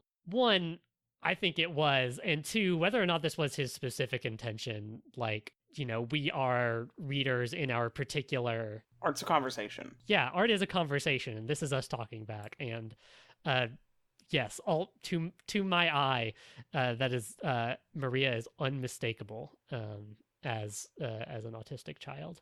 I do want to say thank you for bringing up his history with child services, because I did not know that, and I was very cynical with like, there's no way but like, okay, he knows how kids can be. That makes sense. Exactly. Like, me reading it, I felt like she was a pretty good. I really identified with the autism in her, and I didn't feel like it was playing it in too bad of a way. And like Rosa's interaction was like, I mean, it made me hate Rosa. Like, at first I was like, Rosa's my favorite because she seems to be the least shitty one. And then all of a sudden Rosa did that, and I was like, oh, Rosa's the worst one. Oh, what a... Well, there's so much going on with that. Like, there's so many different angles to come at this. So, okay, so the cousins come back up, and Maria tries looking for her rose that George marked for her earlier, and she can't find it. Mm-hmm. And she gets really upset about that. And Rosa comes out after, being in this very intense financial discussion with her siblings, and basically can't handle Maria, throwing a tantrum right now. And she fucking hits her. She fucking hits Maria like multiple times. And Battler tries to step in, but then George says, no, Battler, we can't really, sometimes kids, it's just a matter between parents and Rosa goes off on Battler. It's like, you don't know it's my child. I don't know how to raise my child. Are you going to just let her get bullied by, and it's this whole fucking thing. It's like, oh, it's gruesome. It's a total turning point in the narrative where there's been like, the undertones, the siblings like talking at each other and like kind of the grossness starting to seep up. And then it comes out and, forgive me, but like literally hits you in the face with it. It's brutal. It's so brutal. So yeah, there are so many different things to talk about with this scene. But one thing I wanted to talk about pertaining to our previous discussion is the way that I think the book has some amount of, call it sympathy, call it understanding for Rosa. I don't think it has any sympathy for what she's doing.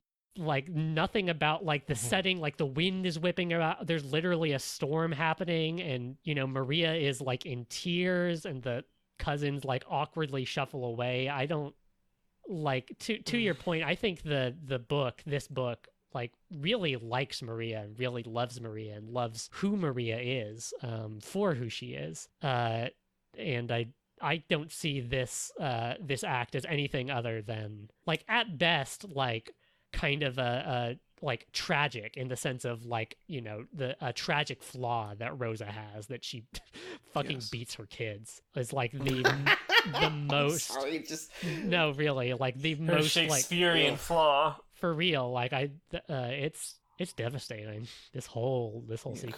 It pissed me off so much. And then Rosa fucking the other cousins leave.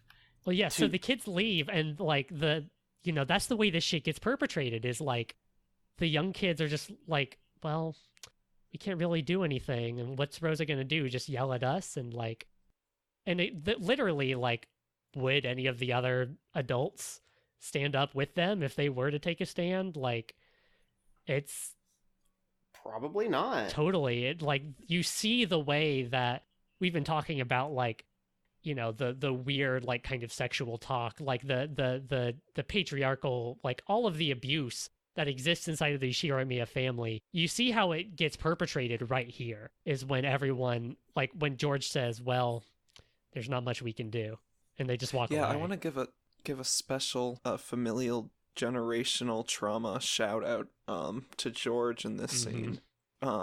George. For it sort of shows what he's inherited from his parents too, because Hideyoshi especially, at this point we know, he's all about how you present yourself to sell a product to be the most palatable thing at any given time. You have your special fake Brooklyn accent when you're around everyone else. You look the lady in the eye and say, "Oh, ma'am, you're looking right beautiful today." Yeah, literally to sell a product, and you turn it off when you need to. Whatever it takes to be palatable and sell a product at whatever cost is his whole thing. Basically, that's literally his whole character. That and he's a wife guy. And George at this point, is like, he shows his colors, and how as an adult who's George's whole arc is like, he's grown into he's good with kids, he's good with the parents, he's a fine businessman and a fine grown man. He's learned how to behave, but it's like this whole time he's good with kids and he's being good with Maria. He's the one who can connect with Maria. When she's getting abused, he can't stand up for her because he knows that like the proper thing to do is to not get involved when it's someone else's business and not make a scene, even if it's a child being beaten. So like, special shout out to George for like inheriting that shitty trait of his parents. Yeah, like George as the adult of the cousins, like it takes on a totally different meaning here because you realize, oh, he you know, whether you read this as a positive or a negative trait, he knows how to play the game, and he knows the rules of the game of the Ushigoromiya family, and he knows that, like, rightly or wrongly, he believes that that's just the way it is, you know? Sometimes parents just got to take care of parent stuff their own way, and, you know, you can't, I'm not part of their specific family. I can't really do anything. And it's just, like, the indoctrination of it. Yeah, two-facedness is... Yeah, that really pissed me off. I was like, George, you piece of shit. Like, Yeah.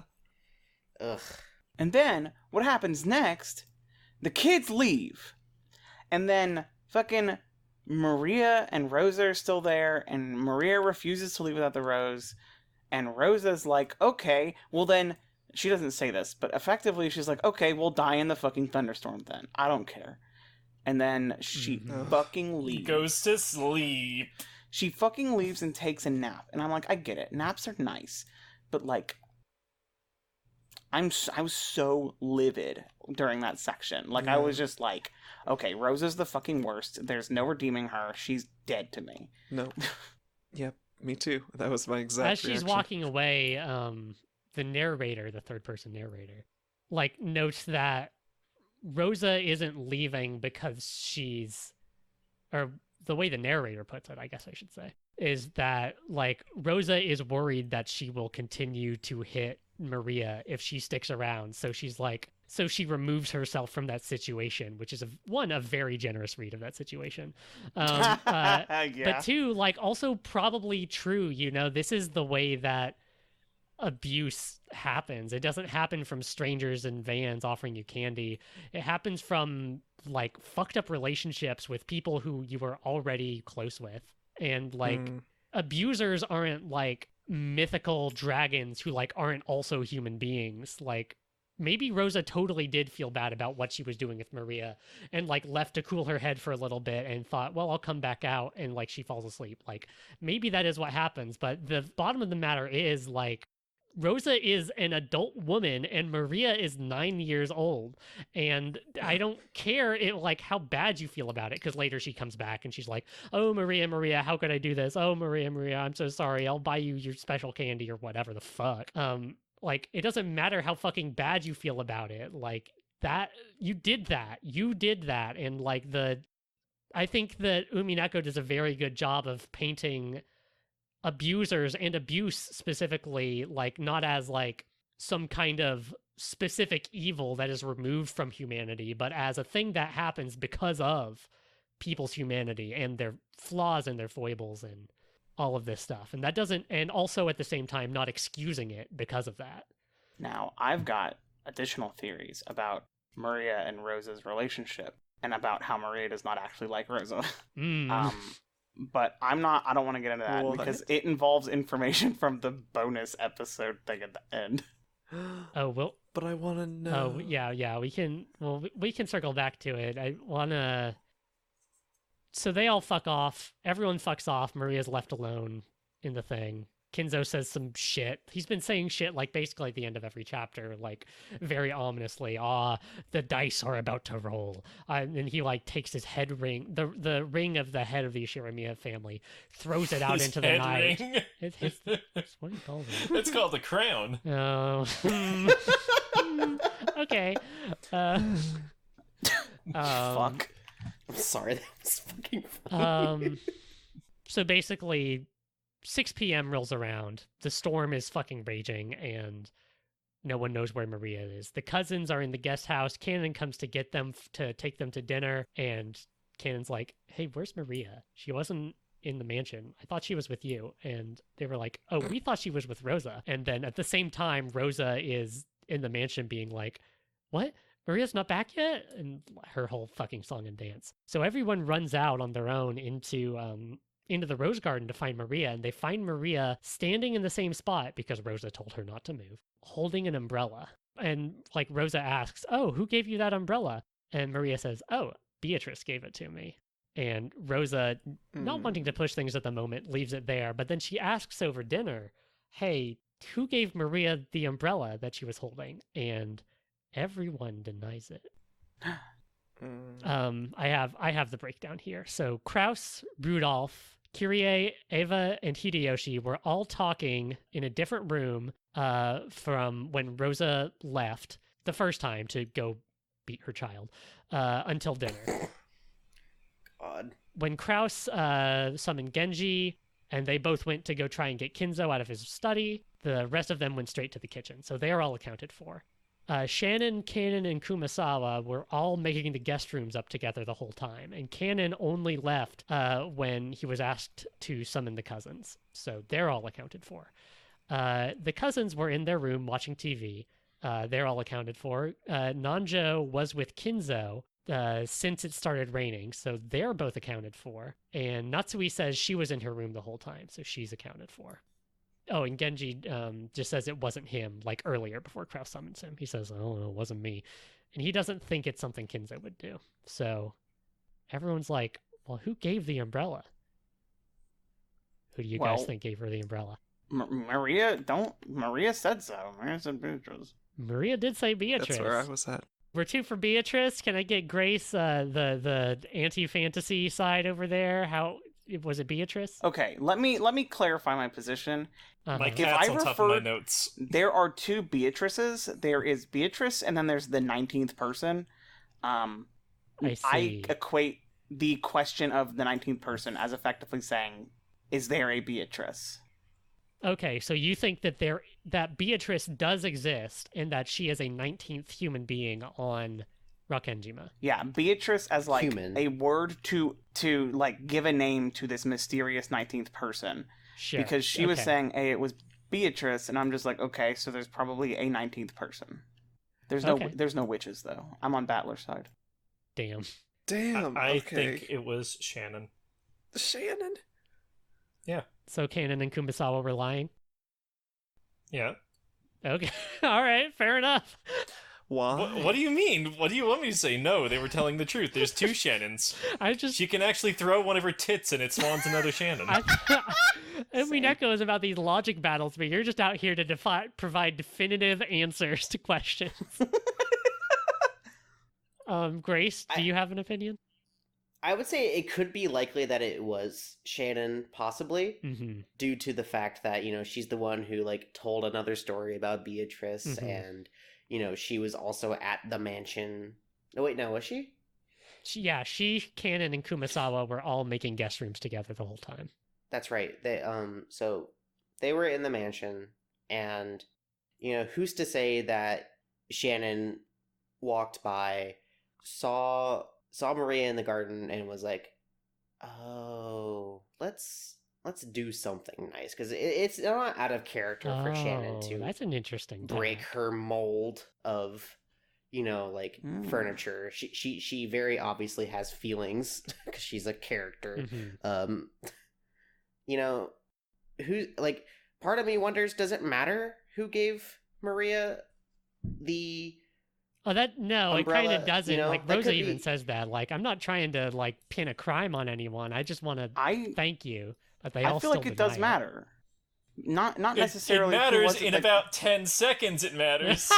Well, that's Yeah. true. Well, in the context of in about what happens in a 10 seconds might just happen regardless. Who's to say? Well, I do agree then that the who gave her the umbrella is incidental at the end of the day. It could have been very easily been like, oh, Beatrice told me to give this to you, and then Maria was just like, oh, Beatrice gave this to me. That's interesting. Yeah. Okay. Well, there's this kind of kerfuffle at dinner, but dinner proceeds. And then after dinner is over, Maria pulls out a letter that is in Kinzo's personal envelope and sealed with wax that has Kinzo's ring embossed or, pressed into it. And they ask her, who gave you that letter? And Beatrice says, no, Beatrice doesn't say that. Maria says, Beatrice gave it to me. I know. Beatrice good shows her twist. hand early, I see. So this is another point where we see the shift in Maria, where when she's reading this letter purportedly from Beatrice, she reads it word by word. She does not have any trouble with it. None of the words like resignation contract. Like, no, she doesn't have any problem. She's not reading this saying thing. ooh. No, she is totally on top of Yeah. it. Like, typically, she speaks at about the level of a 4 to 5-year-old, Mhm. based on my own personal experience, but she's reading at, like, a middle to high school level. Right, no like problem. well High above, school, you know, this kind of, there's this sense that there's the Maria that she is, you know, with her family and with her mom, and then there's this kind of witch Maria of a sort. Ugh, I love that duality. The dualities. The dualities. So Maria I will reads this protect her with letter my life. and essentially says that Kinzo has announced the suspension of her contract, of Beatrice's contract. So she is going to collect all of the wealth that the Ushiramiya family has made, plus interest. However, I will not collect my interest if you conform to this special clause. If you solve the riddle of the epitaph, I will lose all rights to the gold and the interest, and everything will become yours. Tonight, I ask that you enjoy your battle of wits with Kinzo-sama to the fullest. I sincerely pray that his night will be both intellectual and elegant. Signed, Beatrice the Golden. This is why I earnestly believe it's magic. One, how did any of this letter stuff happen? You know, we could go through the logic of that, but realistically, like, between the umbrella and the letter, and none of that being sufficiently explained within the game, I'm like, okay, Beatrice is really the easiest answer here. But beyond that, what does anyone else who could be on the island stand to gain by killing literally everybody? Killing everybody. Well, they would gain all of the Ushiramiya $200 family million, money. Including the kids? Not just the gold, which is like of tenuous, you know, what does it exist or not? Who knows? They would certainly gain all of Krause's money. Remember, all of the adults all need a lot of money right now. Right now, all caps. So there is just cash. They could stand to gain cash. Would they kill their entire family for it? Debatable. Also, how did they get the ring that Kinzo had thrown out the window to seal this letter, unless it was Kinzo, which, like, I don't think anyone here thinks it was Kinzo. Well, he's lost in the sauce at this point. He's high as hell on absinthe, wanting Fetch to me my kiss demonic Beatrice. absinthe. I Such a like good the use line. of high with It is a absinthe. I think Four that's Loko funny. poured into a Baja Blast. God, that Sure. sounds amazing right It's like now. hell. But this ring, which was thrown into a random bush anywhere on the island around the estate that nobody else saw get thrown in there, how could It was that have thrown been into used the to seal the letter? courtyard where a child was. Is it the same courtyard? So, okay, wait. Fairly certain. Hang on. I'm trying to understand your argument. You're saying Kinzo throws that ring out into the courtyard, apparently at random. Someone comes along, this Beatrice, whoever Beatrice is, comes along, finds the ring, has some hot No. wax with her, seals Oh the my envelope, God. and hands it to Maria. Oh, you're out of... See, this is... Y'all aren't thinking with magic. Let me walk you through this shit. Okay, Let me walk Maria. you through how Beatrice did this. She hears every crazy thing that Kinzo says, because she's, like, got, like, a pact bond with him or whatever. So he throws his ring out, and she's like, oh, that was fucking crazy. And one, either she sees him do it because she can see everything because she's magic, or she doesn't even need to do that, but she just, like... snaps her fingers and, like, retrieves the ring that has been, like, ritual. It's about the act of offering, you know? It's Totally. about the He gives it intention. to Beatrice, doesn't he? He throws it So out. once he's given her the ring, she can just, like, summon it, you know, like a magic card appearing trick. Close-up magic. That's exactly what Beatrice would want you to think. And then wax. I mean, who the fuck? She could apparate any of that stuff. She can just make that shit appear with magic. That's the power of magic, is she like clones one of his letters or like swoops it out of his office, and she can drip wax from her fingers. It's fucking magic. She's capable of literally anything. She's Yeah, the but all-powerful Hideyoshi witch. makes She summoned 10 tons of gold. She can do any of this stuff easy. If you're thinking with magic, it is so easy to explain all of this. But that's why you don't think with magic, because then it's like, what the fuck am I reading? Magic gotta- school bus? Who cares? I'm here to Okay, solve your okay. mystery. Chessboard There's around. 18 people on this island. At least one of them's a bastard, and I want to know who it is. And I don't just mean Goda. Okay, I love the Magic School Bus, so back the fuck up for a second. Ishiramiya, Maria, and Battler are here with us right now, present. Oh my god. The fucking... Okay, so, first of all, there's definitely a 19th person. It's not a witch, but there's a 19th person. Gosh. Everyone is like, okay, the answers are either one, there's a 19th person and that 19th person is Beatrice the Witch and magic is real, or it was one of us 18. And I'm just like, you're making a lot of jumps there, buddy. There could be a 19th person and not be Beatrice and not be magic. Oh no, the Sasquatch killed us all. I was about to say, who's the special slurp lord who, like, clung to the bottom of the boat in scuba gear and rode over, but, like, was, like, the hiding thing- in the thing about- wilds of the island? Yeah, hiding in the two woods. guys in a trench coat. Rokkenjima is I said hate to that. have only like a small percentage of it taken up by the estate, and everything else is left to nature. Someone could reasonably have just like chilled there.